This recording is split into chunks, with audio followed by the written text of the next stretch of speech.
Some of these are essential and some of these are just suggestions, but here are 8 things you should do after a fresh Pop! OS install, whether you're on 22.04 or 24.04. So up first, right away is doing sudo apt update. And once that's completed, is sudo apt upgrade. Reason being is because the Pop! OS install that you installed might have been packaged, maybe weeks ago, months ago. So you just want to make sure you have everything up to date for this. And once that's done, you want to make sure that you reboot your computer before proceeding. Up next is just inspecting your GPU driver. Pop! OS, like a lot of other distros nowadays, come with your driver already packaged. But if you want to just check and make sure what version you have, if you would like a different version, if you want to upgrade or downgrade. So with this command, and I'll paste anything in the description, you can view your current driver. So you can see if you want to downgrade or upgrade from there. Before going on to the next part, something important to understand, there's a big difference between 22.04 and 24.04, and that is the desktop environment. So with 22.04, you're going to have essentially an extension of GNOME. So it might look a little different, but you really just have GNOME. So you're going to use, when it comes to tweak tools and such, you're going to use GNOME tools and extensions, whereas those won't apply for 24.04. So if you're on 22.04, for tweaks, you're going to use GNOME tweak tools and GNOME extensions. I forgot the exact name for it. But if you're on 24.04, you're going to use the Cosmic Tweaks app. That's going to give you greater customization of your desktop. Now, regardless, if whichever version you are on, another important app is dconf editor. It just gives you even more customization, more fine-tuned customization to your dock and other extensions. To be honest, I haven't actually played with this much dconf editor in 24.04. So given that as it's a different desktop environment, I don't know yet if that would apply to 24.04.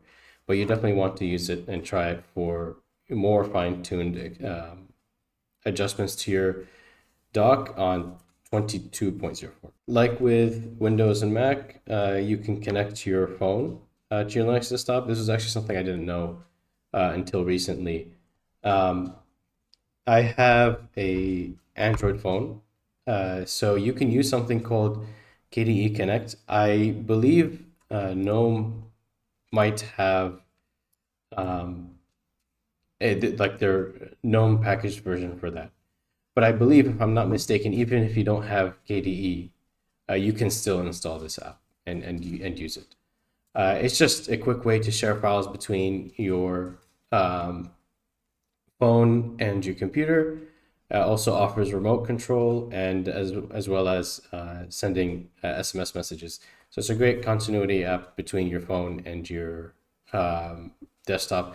I just can't show the SMS because I don't use my SMS is actually just disabled on my phone, so I don't use it, so I can't showcase that part.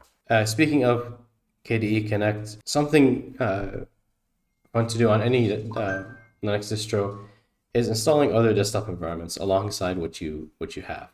Right now I have Cosmic, KDE, and LXQT.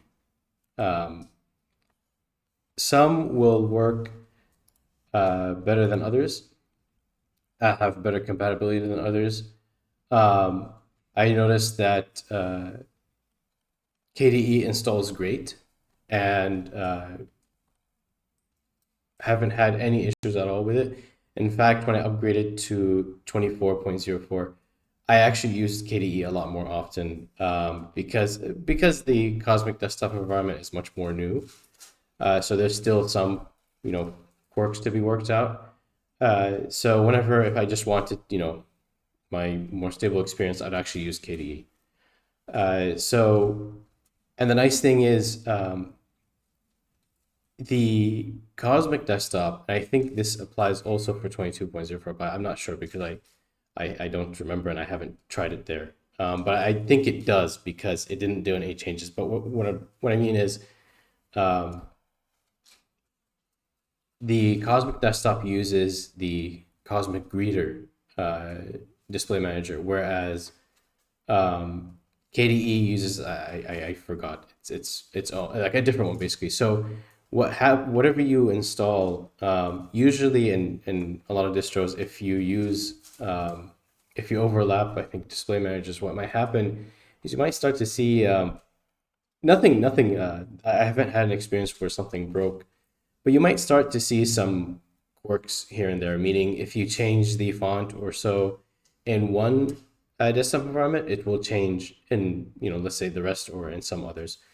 Well, in this case, when I installed LXQT, I did see some differences in my KDE desktop, but when I come to Cosmic, it's nothing transfers. I'm assuming that's because of the different display manager, the Cosmic Greeter. So that's another nice thing is you can rest assured that your Cosmic desktop environment will stay the same regardless of installing other desktop environments. So this page, which I'll link in the description, shows how you can install these desktop environments along with your install and with instructions as well. Second to last is something really neat about Linux is you can run jobs at any life cycle really in your Linux setup. So whether it's on boot up or before shutdown, or you want to listen to a directory, I mean, the sky's the limit really. And something that at least draws me to Linux is personalizing your install. So something you can't really do as much on Windows and Mac is you can really take scripting as far as you want. Whatever you can think of to make your life easier, you can probably do it with scripting. So I actually have some other videos on some cool scripts you can do. I'll also link them in the description. One of them I still use, till today is I can't use it on my Cosmic desktop environment because I still haven't figured out how to change icon themes, but is a randomized icon theme on startup. So when I go into my KDE desktop, I'll get a random icon theme from a pool that I've selected. So it's really neat to change up, every time. Another useful one is get commands before shutdown. But I'll link any of these in my channel. But these really, you don't have to just follow these, word for word.